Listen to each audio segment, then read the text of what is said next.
Yeah. It's all about the Benjamins, baby. Yeah. It's all about the Benjamins, baby.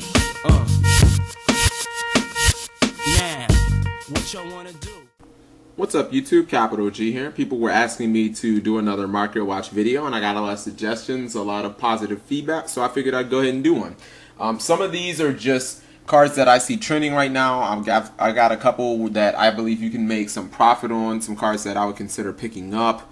And I cut out the cards that have decreased in value because, I mean, it's only been a couple of weeks since YCS Long Beach. Not a lot of cards are going to plummet or whatever.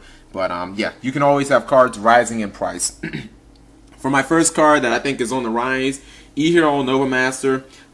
This is a card when it first came out, Generation 4's heroes were pretty much off the map. Super poly plays weren't really viable because people weren't randomly playing fire monsters. But now you've got heroes in full glory. They're a tier 1 deck. You've got super poly plays for days with Evolves or Lagia and Doka plus the random like Jirak Guaibas and stuff like that. So you get this card out against the right deck, Inzektors or, you know, Rabbit, and you have like a protection like a Book of Moon, and this guy can basically just go behemoth on your opponents and you can draw cards, and it's just a really nice option. Consider a lot of people are also taking out the light 1900 Gemini for the fire one. They're both pretty hard to pronounce, that's why I'm not saying them. Crusader for whatever that guy's name is. This card's pretty easy to make, and most hero beat and skill drain you know, like Gemini versions or Gemini decks are gonna run one copy. So yeah, this guy was about $4. Now he's up to about 14, anywhere from about $12 to $14. I've seen ultimates for about 17 bucks. So yeah, definitely a card that's risen in price. Skill Drain has seen play because the last two American YCS winners with TGs and Dark World have both main deck Skill Drain. It's also saw play in the when Joe Garlando's top 4 hero beat deck, and it's just a card that wrecks the big 3. You know, you use it against Windups and Sectors or Dino Rabbit to a lesser extent, and you can just get big monsters on the field and wreck them because most of them are flooded with little monsters. A lot of tier 2 decks can easily use this card, TGs, hero drain or hero variants, and Dark Well, and it's a card that basically wrecks the meta. What more needs to be said? The funny thing is, it's been reprinted, but it's still not even a holo card. So yeah, Skill Drain was about $2 recently, and before Atlanta, now the card's running about $10. So yeah, if you've got a set like I do, or you got like 5 or 6 Skill Drains just sitting around, definitely made some money. Forbidden Chalice. Forbidden Chalice is a card that's trending very, very hard right now. The card started at about $8. Now it's running about $20. If you got Ultimate, you can be pushing 25 bucks. And again, it's a lot like Fiendish Chain. It just has more utility because your opponent can't MST it. It's not affected by Royal Decree. And you can attack into a face-down monster like Snowman Eater or Raikou and use it. So it's just an all-around good card. You can use it in decks that can't use Skill Drain like Rabbit. The card covers so much ground, and it's really, really excellent. Next we've got Inzektor Sword Zexcaliber.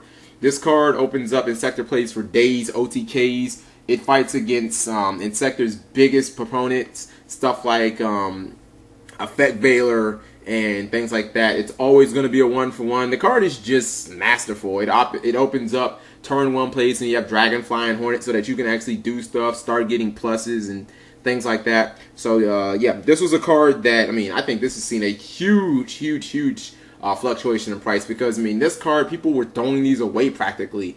The card was about $1, $1.50. Now it's pushing like 10 bucks. You can even see that I think soon enough Ultimates might run like $12. So yeah, this is again another card where you might have a binder full of this and you're just making money.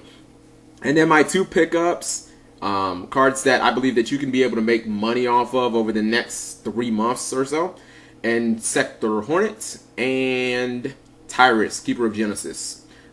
Basically for the same exact reason. It just all has to do with Inzektors. Because of Inzektor Gruff, the deck's going to be able to make turn 1 rank 5 exceeds, which not only can it not do at all right now, but the deck really doesn't have a turn 1 power play move. And that's actually the biggest reason why I think Inzektors have been suffering, because they don't have that Lagia turn 1 set 4 or Stratos set 4 or windups pop 3 to 5 cards out of your hand. But now with Gruff, you know, you can go Dragonfly, pop Gruff, get Centipede, pop Gruff again, you know, exceed for a level 5. You still get your Centipede search for Hornet or Dragonfly, whatever you need. And you've got a Tiras, a card that can't be destroyed by effects.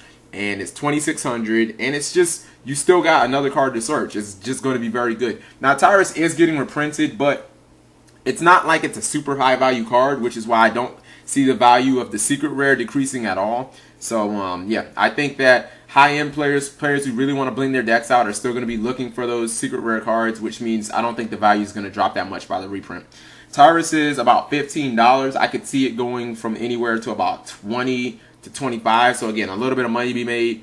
Same thing goes with Inzektor Hornet. I've seen them as cheap as $50, or excuse me, as cheap as $25. Usually on average about 30. But I think that this card is going to go to about $40 to $50. So, yeah, there's definitely a little bit of money to be made there.